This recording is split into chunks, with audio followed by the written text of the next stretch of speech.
केशवाय नमः नारायणाय नमः माधवाय नमः गोविंदाय नमः विष्णवे नमः मधुसूदनाय नमः त्रिविक्रमाय नमः वामनाय नमः सीधराय नमः श्रीकेशाय नमः पद्मनाभाय नमः दामोदराय नमः आनंद पद्मनाभाय नमः आदिकेशवाय नमः पुरुषोत्तमाय नमः पुंडरीकाक्षाय नमः जगत्कारणाय नमः बद्रीनाथाय नमः पंडरीनाथाय नमः पार्थसारथिये नमः कांचीवरदाय नमः अत्तिवरदाय नमः यतिराजाय नमः सर्वेश्वराय नमः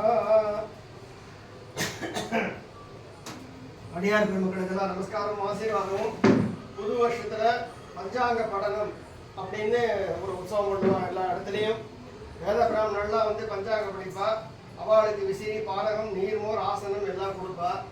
எதனால இன்னைக்கு பஞ்சாங்கம் பகவத்பாதத்தில் படிக்கிறோம்னு சொன்னோம்னா, இந்த பஞ்சாங்கத்தில் நம்ம நல்ல விஷயத்தையே குறிக்கணும், நல்லதுக்கே நாள் தேடணும், சுபத்துக்கே நம்ம எல்லாத்தையும் தேடணும் அப்படிங்கிறதாக அமையணும் அப்படின்னு வேண்டிட்டு இந்த பஞ்சாங்கத்தை படிக்கிறோம். 60 வருஷமும் 60 தேவதைகளாக வருவா. மகர சங்கராந்தி பலன் அப்படின்னு போட்டிருக்கோம். இந்த வருஷம் எப்படியான சொரூபத்தில் எப்படியாக வருது அப்படிங்கிறதும் அந்த பலனும் அந்த பஞ்சாங்கத்தில் எழுதியிருக்கும். இது சின்ன குழந்தையிலேருந்து பெரியவாள்லாம் கேட்டு பெரியவா கூட இருந்ததால என்னுடைய அனுபவத்தை வச்சு ஸ்ரீ கிருஷ்ணன் திருப்பாதத்தில் இன்னைக்கு இந்த உற்சவத்தை நடத்தணும் அப்படின்னு அருள் கூட்டி இருந்தது. ஆகையினாலே ஸ்ரீ கிருஷ்ணாய நமஹ சர்வம் கிருஷ்ணார்ப்பணம். மறுபடியும் அதுதான் வேண்டிக்கிறோம்.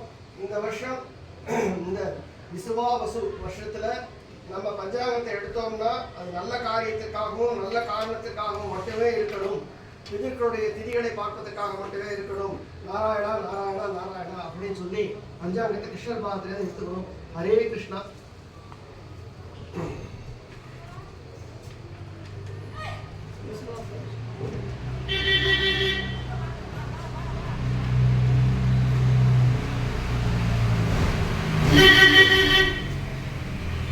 श्रीकृष्णाय नमः नारायणाय नमः सर्वमनुष्याणां सकलमनुष्याणां कुलदेवताः तित्यर्थः सर्वपितृतित्यर्थः सर्वदेवता तित्यर्थः मुखेन விசுவாவசு மகர சங்கராந்தி பலன் அப்படிங்கிறத பார்க்க போகிறோம். மகர சங்கராந்தி அப்படிங்கிற வருஷம் ஸ்திரீ புருஷ ரூபமாய், அதாவது புரிதா மாதிரி சொல்லணும்னா பரமேஸ்வரனும் மகாவிஷ்ணுவும் சேர்ந்த ஸ்வரூபத்துக்கு பேர் ஸ்திரீ புருஷ ரூபமாய் அப்படின்னு பேர். 2 ரூபமாக இருக்கிறதால 2 முகம் இருக்கு, 3 கண்கள் அப்படின்னு இருக்கிறதால பரமேஸ்வரனாரா, 4 வாய் அப்படின்னு இருக்கு. அப்படிங்கிறதால அக்னி பகவான் யாகாதி யக்யாதி காரியங்கள்லாம் நிறைய பண்ணணும் அப்படிங்கிறதாக இருக்கு. சிவப்பு தந்தம் அப்படின்னு இருக்கு. சிவப்பு தந்தம் நீண்ட நாக்கு அப்படின்னா சுவாமி அசுரர்களெல்லாம் வதம் பண்ண போறார் அப்படின்னு அர்த்தம். தொங்குகிற புருவம், நீண்ட காது, 8 கைகள், 2 கால்கள், செம்பட்டை மயிறு உள்ள விகாரமான கருப்பு சரீரத்துடன் அப்படின்னு சொல்லியிருக்கு. எப்போ சுவாமி விகாரமான கருப்பு சரீரத்துடன் வரார் அப்படின்னு சொல்லியிருக்காரோ அப்பவே பலன் ரொம்ப நல்லா இருக்கும், பலன்கள் அழகா இருக்கும். சுவாமி மனுஷான்லாம் ரொம்ப அழகான மனசோட பூஜையோட மனுஷானோட இருப்பாள், பார்க்கறதுக்கு எல்லாமே அழகா இருக்கும் அப்படின்னு அர்த்தம். அதாவது நேர்மாறான பலனை கொடுக்கக்கூடியது, பலனை சொல்லக்கூடியது இந்த விஷயம்.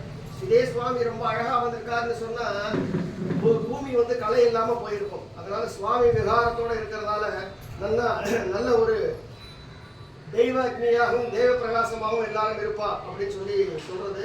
கரும்பு ஜல ஸ்நானம், சிவப்பு வஸ்திரம் தரித்து வெள்ளி பாத்திரத்துல பாயசம் பண்ணி எடுத்துன்னு வரா. அதனால இன்னைக்கு சுவாமிக்கு நம்ம பால் பாயசம் பண்ணி சுவாமிக்கு நைவேத்தியம் பண்ணியிருக்கோம். குங்குமம் பூசிட்டு வரா, ஹோமம் சாமரம் வீசி கொண்டு வரா, முகத்து குடையுடன் வைடூரிய பாபரம் அணிந்து சிறு செண்பகச்சூடி கட்கம் ஆயுதமேந்தி தெற்கு நோக்கி குரோத முகத்துடன் புலிவாகனத்துல வரா. தெற்கு நோக்கி குரோத முகத்துடன் புலிவாகனத்துல வரா அப்படின்னா சண்டிகாதேவி தானே, வேற யார் நமக்கு புலி மேல வரக்கூடிய துர்காதேவி தானே. துர்காதேவி நல்லதானே பண்ணுவா.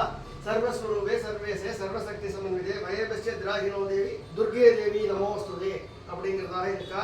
விசேஷ பலன், நாம பலன், பிராமணர்களுக்கு சௌக்கியம் உண்டாகும் அப்படின்னு சொல்லியிருக்கா.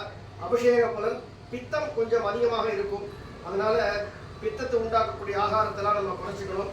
வஸ்திர பலன், கணிகர்களுக்கு கொஞ்சம் சிரமம்னு சொல்லியிருக்கு. கணிகர்னா ஜோசியை பார்க்குறவங்களுக்கெல்லாம் கொஞ்சம் சிரமம்னு சொல்லியிருக்கு.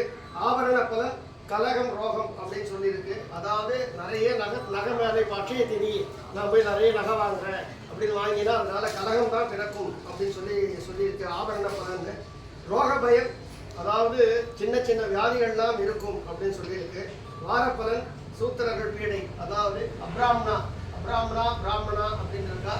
அப்ராமணன் யாரு அப்படின்னு கேட்டீங்கன்னா தன்னுடைய குல தர்மங்களை யார் விட்டாரோ அவன் தான் பிராமணன். அவர்களுக்கெல்லாம் கொஞ்சம் கஷ்டம் அப்படின்னு சொல்லியிருக்கா. நட்சத்திர பலம் நன்மைன்னு சொல்லியிருக்கு. ஏன் நட்சத்திர பலம் நன்மைன்னு சொல்லியிருக்குன்னு சொன்னா, இன்னைக்கு நட்சத்திரம் ஸ்ரீ நரசிம்மமூர்த்தியோடைய நட்சத்திரம் ஆகையினாலே சுவாமி கிட்ட பஞ்சாங்கத்தை வாசிச்சிருக்கோம், என்னென்ன பலன்னு பார்த்துருக்கோம். சுவாமி விசுவா வசு நவநாயகர் முதலியவற்றின் பலன்னு போட்டிருக்கு. அதனால பயிர் மழை இவைகள் மத்தியமாக இருக்கும். மற்றபடி மற்ற விஷயங்கள்லாம் பஞ்சாங்கத்தில் கொஞ்சம் அப்படியே நிதானமாக படிக்கணும். ஏன்னா சிலதெல்லாம் மொத்தமாக படித்தோம்னா சில பேர் பயந்துருவா. சில பேர் நல்ல விஷயங்களை கேட்டு சந்தோஷப்படுறதை விட துக்கமான விஷயத்தை கேட்டு அது அதிகமான துக்கமாக இன்னொருத்தர் சொல்லிடுவா. இந்த வருஷம் மழை இருக்காதா, இந்த வருஷம் திருட்டு பயிர் இருக்குமா அப்படின்லாம் சொல்லிடுவா. அதெல்லாம் சொல்லக்கூடாதுங்கிறதுக்கோசரம் நாங்கள் படிக்கும்பொழுதே பிராமணர்லாம் அதை கொஞ்சம் மத்தியமாக வச்சு தான் படிப்பா. பகவானுடைய திருவடியை நம்ம எப்போ கெட்டியாக பிடிச்சிக்கிறோமோ நமக்கு எந்த விதமான அசௌகரியங்களும் ஏற்படாது, சௌக்கியங்கள் தான் உண்டாகும் அப்படிங்கிறதாக ஸ்ரீ கிருஷ்ணர் பாதாரத்தில் இந்த பஞ்சாங்க படத்தை பூர்த்தி செய்கிறோம். ஹர ஹர ஹர மகாதேவ.